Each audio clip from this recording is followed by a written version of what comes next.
Hello, good evening everyone. Welcome back to my new audio blog. आप सबका मेरे audio blog के अंदर हार्दिक स्वागत है। आई होप आप सब लोग बहुत बढ़िया होंगे।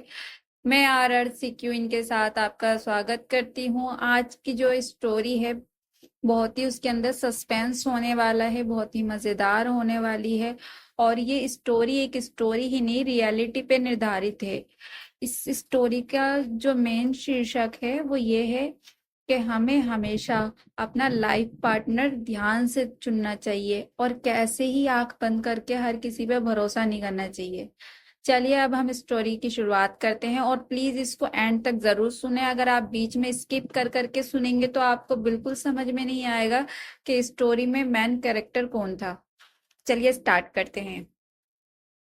रात के 2 बजे का टाइम होता है और धीरे धीरे होले होले हवा चल रही होती है।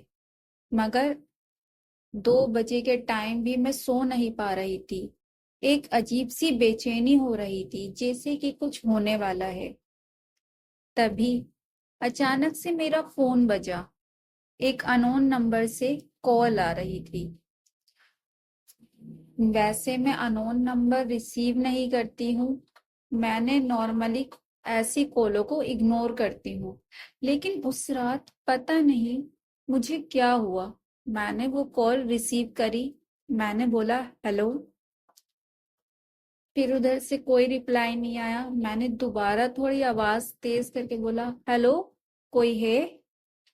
तभी एक धीमी सी लड़की की आवाज आई। उसने सिर्फ इतना कहा, जिंदगी में कभी किसी पर इतना भरोसा मत करना कि वो भरोसा ही अपनी मौत की वजह बन जाए। इतना कह के कॉल डिस्कनेक्ट हो गई। मुझे लगा किसी ने मेरे साथ प्रैंक किया है, पर उसकी आवाज में एक अजीब सी ठंडक थी, जैसे कि अंदर से उसकी जिंदगी खत्म हो रही हो। अजीब सी उसकी आवाज में एक बेचैनी सी मैंने महसूस करी। मैंने फोन कट करा और सो गई। पर नेक्स्ट दिन जब मैं कॉलेज गई, मुझे एक अचानक से शॉकिंग न्यूज मिली। प्रिया, मेरी बेस्ट फ्रेंड थी, उसकी कल रात एक्सीडेंट में डेथ हो गई। टाइम डेट का 1:58 था। मेरे हाथ पैर कांपने लगे। मैं तुरंत कॉल हिस्ट्री मैंने अपनी चेक करी। जो मेरे पास कॉल आई थी उस कॉल का टाइमिंग 2 बजे का था। कॉलर आईडी अननोन नंबर से कॉल आ रखी थी।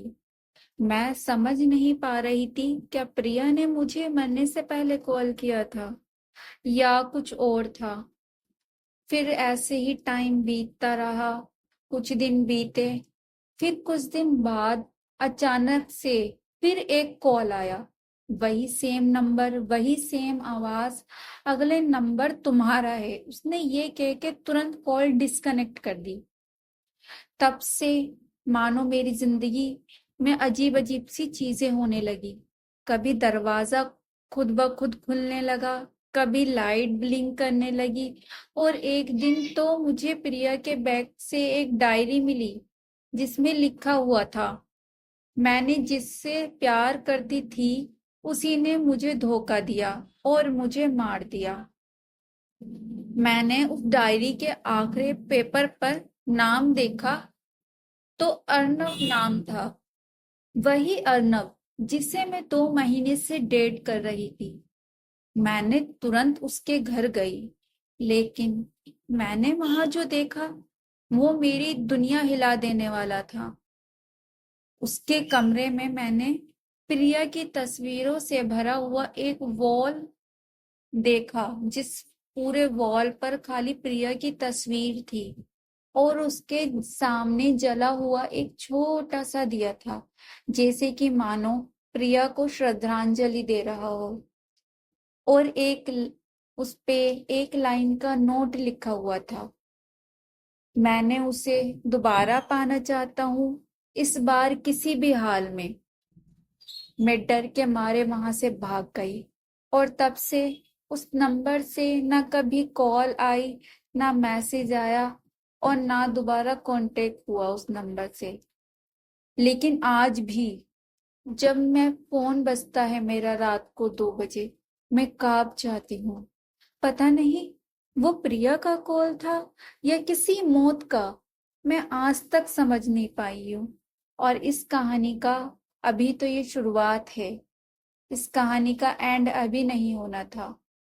आगे की स्टोरी हम दूसरे कल के पार्ट में देखेंगे, ठीक 8 बजे।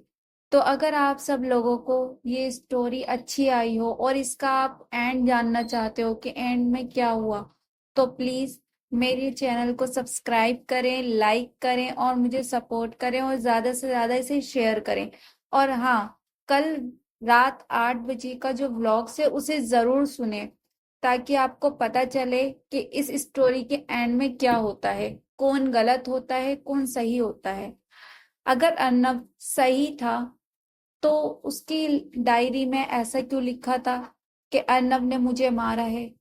और अगर अर्नब ने ही उसे मारा था तो उसने अपने वॉलपेपर पर प्रिया की फोटोज क्यों लगा रखी थी, उसके फोटोज पे एक नोट क्यों लिख रखा था? ये सभी चीजें जानने के लिए आपको मेरा नेक्स्ट व्लॉग सुनना पड़ेगा।